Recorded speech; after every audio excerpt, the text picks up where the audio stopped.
સુરેન્દ્રનગર જિલ્લામાં કાયદો વ્યવસ્થાની પરિસ્થિતિ દિવસે ને દિવસે કથળી રહી છે અને છાશવારે ચોરી, લૂંટ તેમજ ધાડ પાડવાના જે બનાવો છે તેની સંખ્યામાં નોંધપાત્ર રીતે વધારો થઈ રહ્યો છે। ત્યારે સુરેન્દ્રનગરના રિવરફ્રન્ટ રોડ કાર મૂકી મૂળી તાલુકાના દુધઈ ગામના ખેડૂત એક હોટલમાં જમવા ગયા હતા ત્યારે જમીને પરત આવતા કાચના જે કારના કાચ છે તે તૂટેલા જોવા મળ્યા। બેંકમાંથી ઉપાડીને આવેલા પૈસા સહિત ₹3,05,000 રોકડ રકમની ઉઠાંતરી થઈ હતી તો પોલીસની વિવિધ ટીમો બનાવીને તસ્કરની જે શોધખોળ છે તે કરવામાં આવી રહી છે।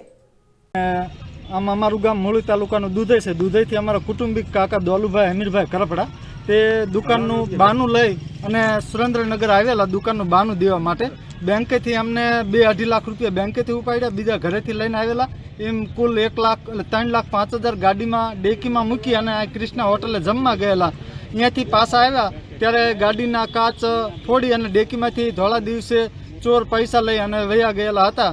તો અમને એવું લાગે છે કે પોલીસ તંત્ર જાણે કેમ ખાડે ગયું હોય એમ ધોળા દિવસે ચોરી થાય છે।